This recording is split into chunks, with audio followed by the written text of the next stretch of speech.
Bienvenidos, esto es Uma Divulga Podcast.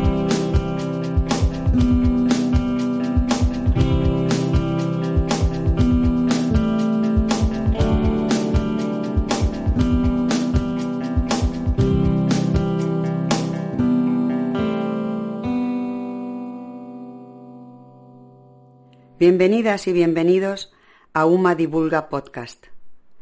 Estamos escuchando la serie Vida y muerte del General Prim, una producción del Servicio de Publicaciones y Divulgación Científica del Vicerrectorado de Investigación y Divulgación Científica de la Universidad de Málaga.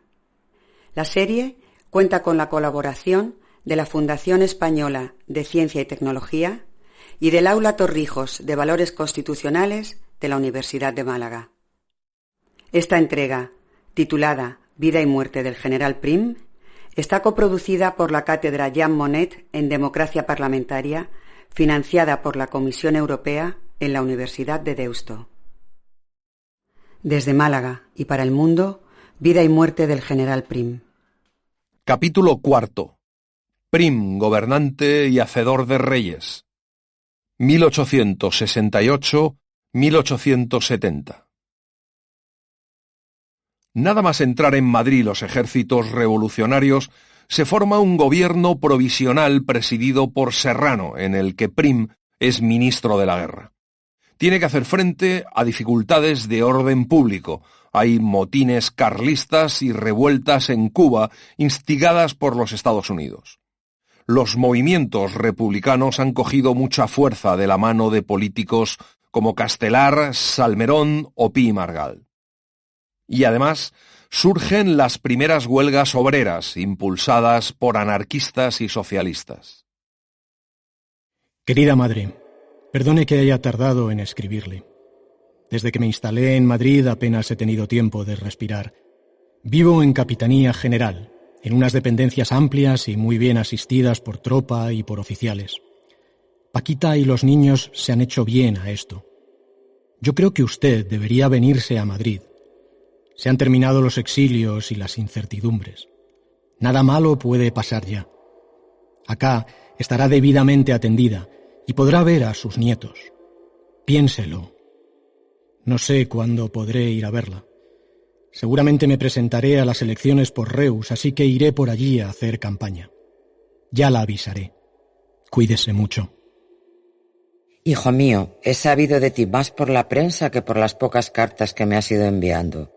No lo tomes como un reproche. Entiendo que después de tantos años has llegado por fin al poder y la labor de gobernar te absorbe. Me alegra saber que los niños están bien. Te agradezco de veras tu ofrecimiento para ir a Madrid a vivir con vosotros. Pero ya sabes cómo pienso. Mi casa es esta. Lo ha sido toda la vida. Aquí en Reus os crié a ti y a tus hermanas. Aquí viven ellas junto a mí. Tú has llevado una vida ambiciosa y cosmopolita.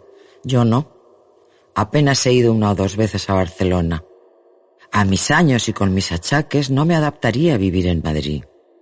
Cuando vengas por aquí, gasta cuidado. Hay mucho resentido, mucho envidioso, mucho carlista. Habrá quien no te reciba bien. Bueno, hijo, veme contando. Dios te bendiga. El gobierno provisional se afana en una labor legislativa inmediata. Se anulan todas las leyes reaccionarias de Narváez, se restablecen la libertad de imprenta y de manifestación, se reconoce autonomía y competencias a los municipios, se garantizan la libertad de culto y el matrimonio civil. Los partidos del gobierno empiezan a plantear la abolición de la esclavitud en ultramar. Se convocan elecciones a Cortes Constituyentes por sufragio universal masculino. Será la primera vez que eso suceda en España. Pero sigue pendiente la cuestión de la forma del Estado, porque ni el gobierno ni la clase política que más tarde conformará las Cortes tienen claro cómo se va a resolver el asunto de la monarquía. Hay que tomar decisiones. El pueblo está ansioso por saber si va a tener o no un rey y qué rey va a ser. Serrano, no conviene precipitarse en esto. Ni la opinión pública ni los partidos están todavía lo bastante serenos para pronunciarse. Además, poco importa lo que usted o yo pensemos. Serán los diputados constituyentes los llamados a encauzar los debates y serán ellos quienes decidan. Mire, Prim, todos llevan ya semanas moviéndose, y usted el primero. España entera y media Europa está pendiente de este trono vacante. No hay nadie que no tenga un candidato a rey o una estrategia. Usted mismo apoya a una o dos personas, o por lo menos ha descartado a otras. Así que no me venga con sermones. Naturalmente, cada uno tiene sus ideas. En Cádiz, usted y Topete estuvieron a punto de llevar al trono a Montpensier. Convendrá conmigo en que tal cosa hubiese sido un error, que nos hubiese restado apoyos y que habría dificultado enormemente el triunfo de la revolución. Lo que le digo es que la cuestión monárquica debe quedar aparcada de momento. Somos un gobierno provisional, no salido de las urnas. Una vez se celebren las elecciones, dejaremos que los diputados se pronuncien. Pese a haber combatido juntos contra la reina Isabel y a haber liderado la revolución y a formar parte del mismo gobierno, Serrano y Prim son rivales y enemigos políticos desde hace muchos años. Serrano siente envidia y celos de Prim porque éste es mucho más popular y tiene contactos internacionales. Pero ambos coinciden en lo esencial. España debe ser una monarquía constitucional y parlamentaria, sometiendo al rey a la ley y a la Constitución. Serrano apoya como rey al duque de Montpensier. Prim se opone tajantemente porque está demasiado próximo a los Borbones y porque Montpensier tiene un carácter expansivo y tremendamente ambicioso. Prim está convencido de que no se conformaría con ser rey constitucional y sin poder efectivo y se terminaría metiendo en política, lo mismo que hizo su cuñada, la reina Isabel. En una carta al príncipe Napoleón, Prim le expone su idea de la monarquía. Amigo mío, mucho hemos debatido usted y yo en mis exilios parisinos acerca de cómo han de ser las monarquías hoy en día.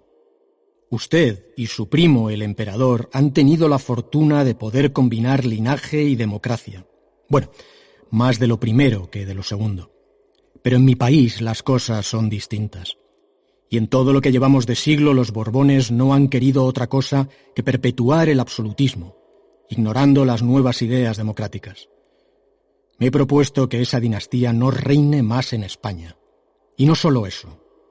Estoy además empeñado en instaurar una monarquía útil. Útil a la nación, útil a la ciudadanía, útil a la prosperidad y a las libertades civiles. Una monarquía que se origine en la voluntad popular y que en todo momento se sienta vinculada a ella. Sé que no será fácil, pero es lo único que da sentido a la revolución y a la Constitución que pronto redactaremos. El Partido Progresista de Prim gana las elecciones de febrero de 1869 y forma gobierno con el Partido Demócrata y con los restos de la Unión Liberal. En las Cortes se delibera y se aprueba la nueva Constitución. Es una de las más avanzadas en la Europa de aquel tiempo, porque instaura una monarquía constitucional y parlamentaria con una corona meramente representativa sin apenas poder efectivo y sometida a las Cortes. Es un sistema político basado en la soberanía nacional, con amplias libertades civiles y con un poder judicial independiente. Todo ello resulta completamente nuevo en España. Pero falta lo esencial, falta decidir qué persona o qué dinastía encarnará la corona. Es una constitución monárquica, pero sin rey, ni reina, ni dinastía. Sagasta es uno de los ministros del gobierno, masón y progresista como Prim. Prim, la preocupación crece en las calles y en nuestras filas. Hay mucha gente que no entiende que hayamos apostado por una monarquía antes de saber en qué persona recaerá. Y puede que lleven algo de razón. El pueblo, todos los partidos y casi todo el ejército estábamos de acuerdo en acabar con la reina Isabel y con su régimen, pero el consenso se terminó ahí. Ahora no hay acuerdo ninguno respecto a qué va a pasar con la monarquía. Bastante nos ha costado sacar adelante la Constitución para ahora tener que volver a enzarzarnos en qué hacemos con la regencia interina, en cómo vamos a elegir al monarca o a la dinastía o en cómo lo vamos a acomodar. Debemos andarnos con mucho cuidado y no precipitarnos. Necesitamos tiempo y sosiego. Yo creo que deberíamos probar una regencia durante algunos años. Comprendo su desazón, Sagasta, pero hemos de ser ambiciosos. Ya tenemos la voz de la nación, encarnada en los diputados recién elegidos. Debemos aprovechar estos vientos de cambio. Debemos encauzar la soberanía nacional recién estrenada para transformar la nación, tal y como nos hemos comprometido todos. España necesita una regeneración completa. Ahora es el momento de hacerlo. Después de lustros de sufragio limitado, por fin la nación entera ha podido votar. Ha votado por esa renovación, y usted y yo, el gobierno entero, se la vamos a ofrecer. La regeneración se necesita ahora, y se necesita completa, no a medias. Y a medias sería quedarnos si demoramos la decisión con una regencia larga, o si elegimos como rey a otro Borbón, sea de sangre o por matrimonio. La ambición es importante, se lo reconozco, y usted la lleva practicando desde hace mucho tiempo y con éxito notable. Pero usted no ignora que el sentimiento republicano está anidando rápidamente en mucha gente, instigado sobre todo por Castelar y por Pi y Margall. De momento, los republicanos menos radicales nos están apoyando, pero tenga por seguro que están deseando que la búsqueda de rey fracase para ponerse a conspirar contra nosotros y proclamar la república. Ya tengo medio pensado cómo haremos para establecer una regencia interina que goce de consenso. Eso nos dará cierta calma para buscar un monarca. Sagasta, le pido que me ayude a encontrarlo. No hemos combatido a la reina Isabel para ahora volver a la casilla de salida y mantener a su familia en el Palacio Real.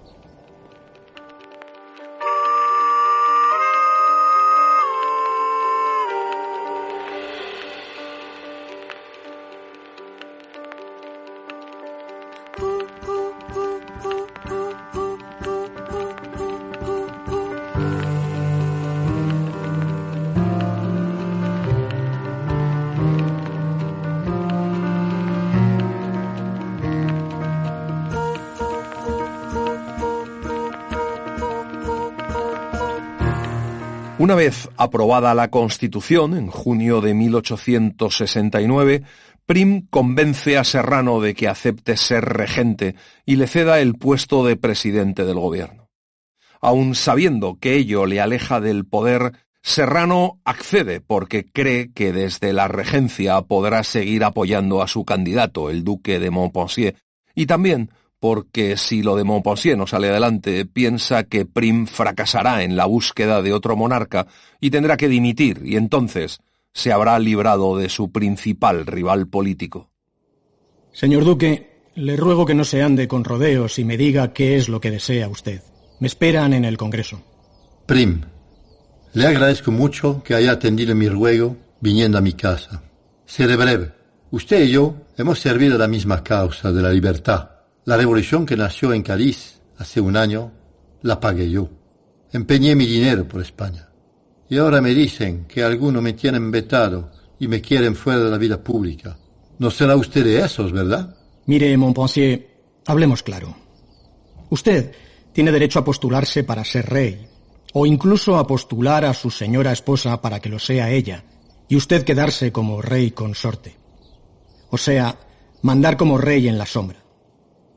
Pero me parece que en este asunto hay algo que se le escapa. Quien sea llamado a reinar en España no lo será por la gracia divina, o por su linaje, o por su matrimonio, o por su dinero. Será por voluntad de la nación. Serán sus representantes, los diputados en Cortes, quienes lo elijan. Es usted un cínico. No se lo toma mal. El cinismo no es incompatible con la política.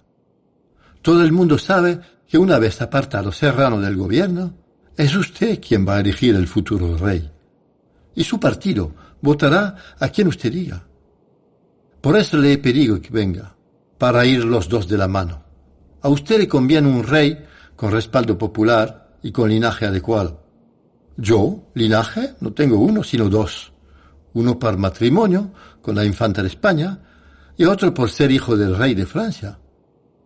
Y a mí en España se me conoce y se me respeta.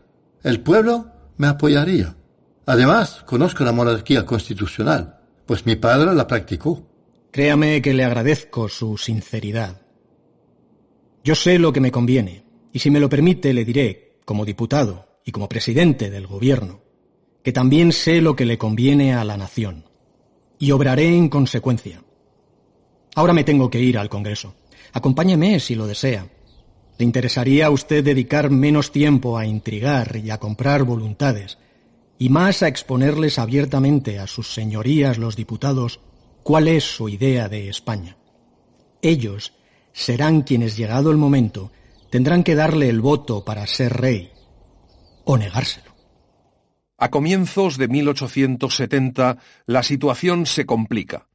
La elección del rey parece eternizarse. Serrano conspira contra Prim. En muchas partes del norte las partidas carlistas se han hecho fuertes. Crecen las revueltas republicanas y cantonales. La guerra de Cuba no va bien.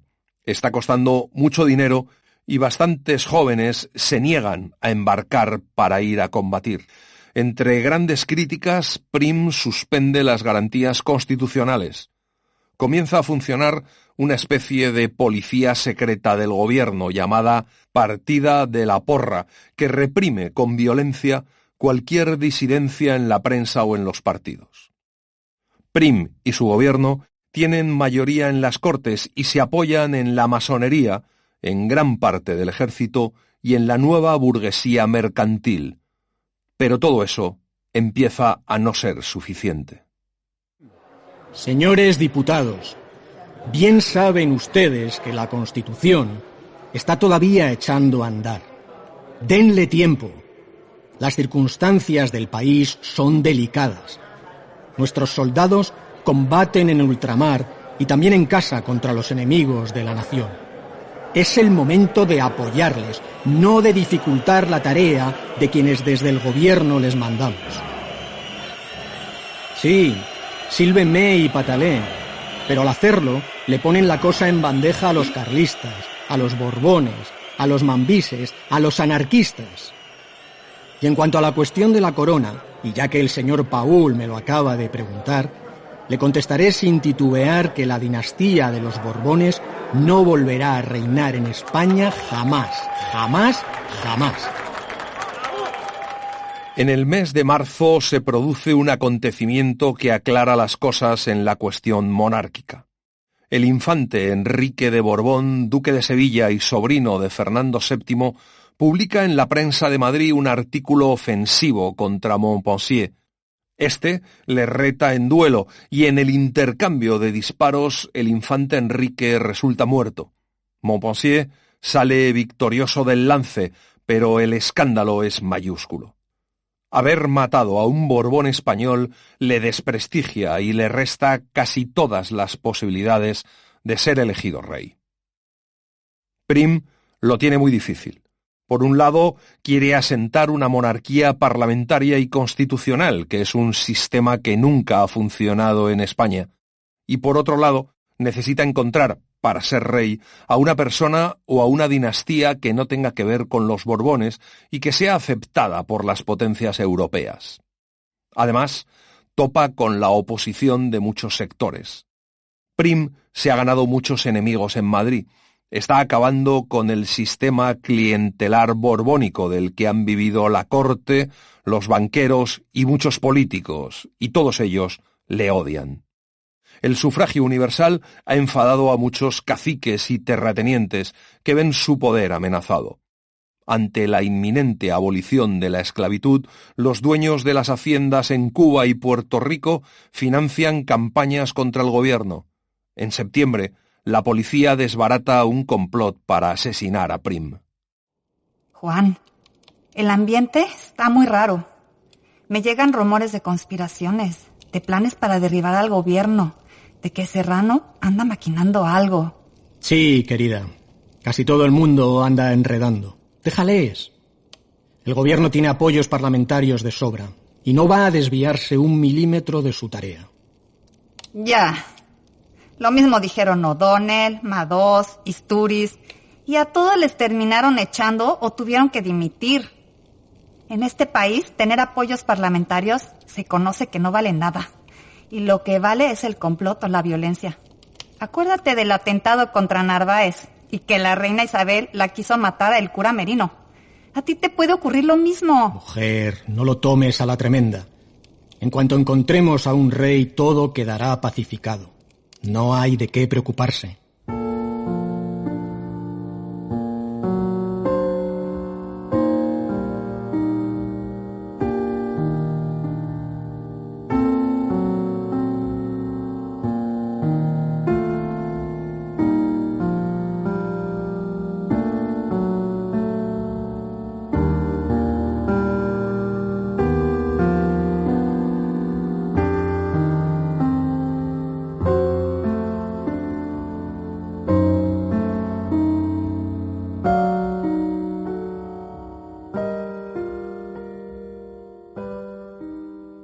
A mediados de 1870 se intensifica la búsqueda de un rey. Al principio se quieren candidatos españoles. El infante Alfonso, hijo de Isabel II y futuro Alfonso XII, está descartado por tener solo 13 años y sobre todo por ser un Borbón. Montpensier y otras ramas borbónicas quedan asimismo fuera de juego. Así que Prim utiliza sus contactos internacionales para buscar un rey entre las dinastías europeas. Entran en liza Fernando II de Portugal, el prusiano Leopoldo Hohenzollern y el italiano Amadeo de Saboya, duque de Aosta y segundo hijo del rey Víctor Manuel de Italia. Prim le escribe para sondearle.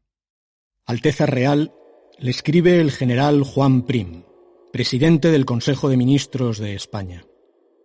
Me dice nuestro embajador que ya está usted al tanto del motivo por el que me atrevo a dirigirme a usted. A mi gobierno le interesa conocer su parecer respecto de la posibilidad de que, llegado el caso, las Cortes de mi país le tengan en consideración para una candidatura a ocupar el trono de España. La presente tiene solo carácter de sondeo preliminar, pero considérela como una invitación formal para iniciar conversaciones. Naturalmente, para dichas conversaciones será necesario el visto bueno de su augusto padre, como rey de Italia y jefe de la Casa de Saboya. Las potencias europeas ponen vetos cruzados a los candidatos, sobre todo el emperador Napoleón III, que se opone a casi todos. Al prusiano Hohenzollern porque lo apoya Alemania, a Amadeo porque no quiere la misma dinastía en Italia y en España, y a Montpensier porque teme que siendo hijo del rey Luis Felipe de Orleans, algún día pueda arrebatarle a la familia Bonaparte la sucesión dinástica en Francia.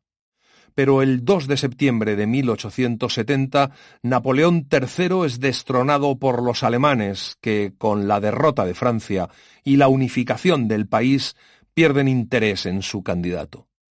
Prim tiene vía libre para formalizar la candidatura de Amadeo de Saboya. Ese verano, Amadeo está de viaje por Grecia. Cuando ve que sus posibilidades aumentan, le escribe a su padre, el rey Víctor Manuel. Padre, usted sabe bien que yo apenas conozco nada de España, que además es una nación muy distinta a la nuestra. Italia se acaba de unificar, está llena de empuje, de esperanza, de confianza en el futuro. En cambio, España tiene siglos de historia, y por lo poco que sé, parece que los españoles están más interesados en enfrentarse que en convivir. Soy llamado a dirigir los destinos de una nación dividida, desgajada por 1000 partidos y por varias guerras. Es una tarea difícil para cualquiera, pero lo es aún más para mí, que no solo no conozco el país, sino que tampoco conozco el arte de la política. Ignoro quién, en España, está en condiciones de ser un leal político y un buen gobernante. Así que me pondré en manos de personas de las cuales no sé nada, y puedo equivocarme si deposito en ellas mi confianza. Padre, en estas condiciones preferiría permanecer en Italia, sirviendo a mi patria recién nacida, antes que aceptar en el extranjero una corona que me es ofrecida casi al azar. Ante las dudas de Amadeo, Prim pide a Víctor Manuel que convenza a su hijo, y a los pocos días los Saboya ponen 3 condiciones. La primera es un liderazgo fuerte que le apoye. Es decir, que si Amadeo es proclamado rey, debe contar en todo momento con el respaldo del gobierno de coalición, que sin embargo se empieza a cuartear. La segunda es tener un objetivo claro, cumplir y hacer cumplir la Constitución y las libertades en ella consagradas. La tercera es la más importante, que su elección sea el resultado de la voluntad de la nación reflejada en una votación muy mayoritaria en las Cortes. Tras un áspero debate, en noviembre de 1870 las Cortes votan a los candidatos.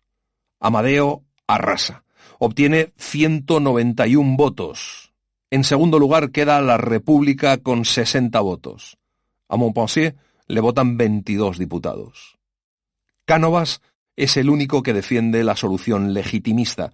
Dice que a un rey no se le elige en las urnas y vota al infante Alfonso. Le felicito, Prim. Ha sido una jugada maestra. Ha quedado clara e inequívoca la voluntad de la nación de pasar página y de que su regeneración se haga de la mano de la Casa de Saboya. No ha sido fácil.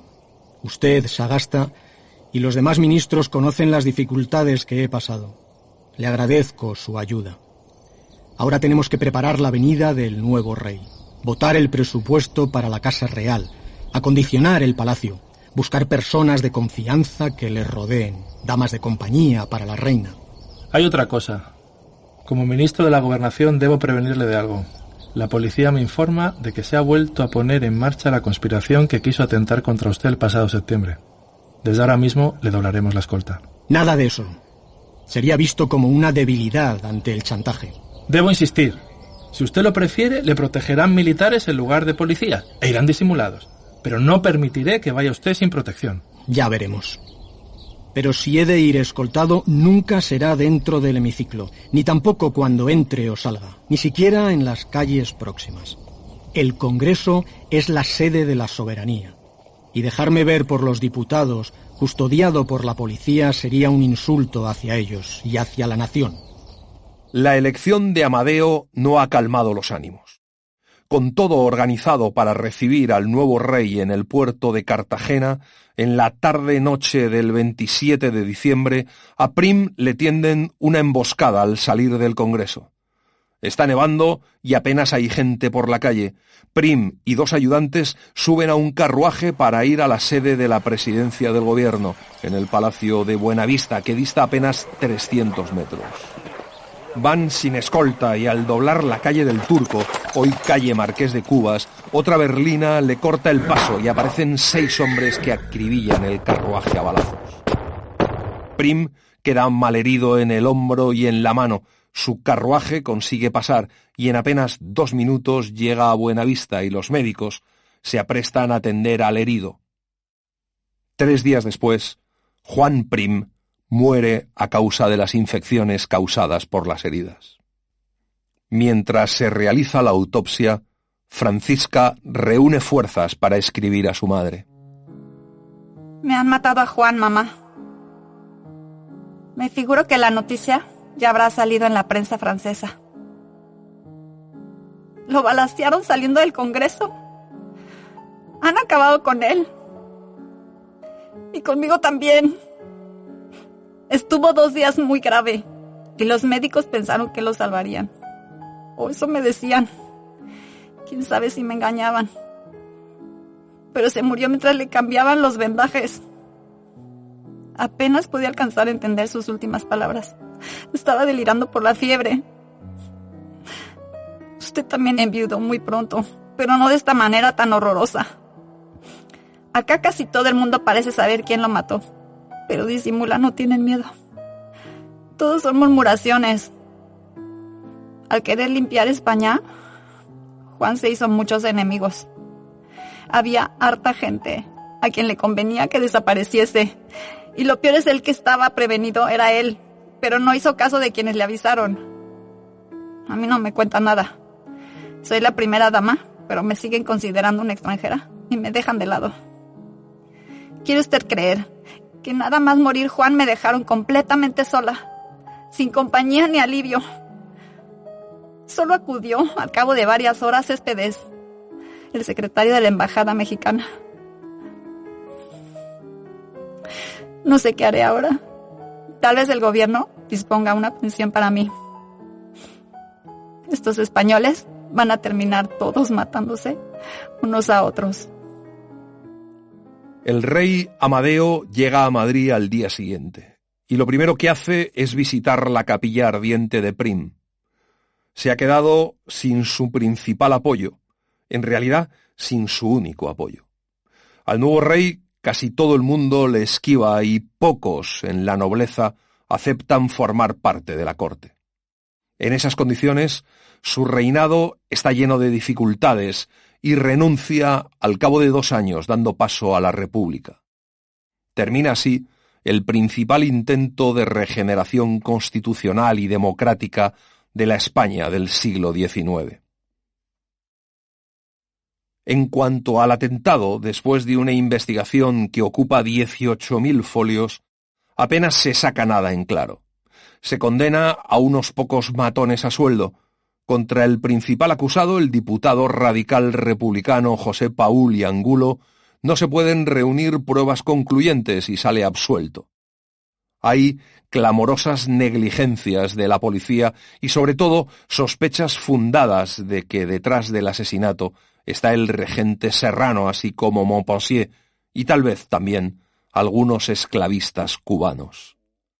Al poco tiempo, desaparecen casi 1.500 páginas del sumario judicial.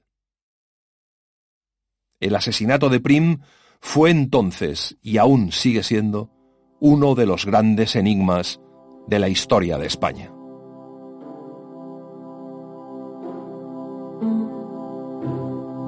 Y así les hemos terminado de contar Vida y muerte del general Prim, un podcast escrito y dirigido por Miguel Beltrán, con Javier López Soria a cargo del diseño y edición de sonido, y con Antonio Martínez Asensio como director de actores. Han intervenido en este 4º capítulo Antonio Martínez Asensio, Eduardo García Arroyo, María Agüeras, Eduardo García Romeral, Luis Gordillo, Jean-Pierre Ferro, Ana Díaz Morlet y Francesco Casarotti. En este 4º capítulo se han utilizado 3 piezas musicales escritas e interpretadas por José Carra: Tris Can't Feel Pain, Recordare y Bird's Foot.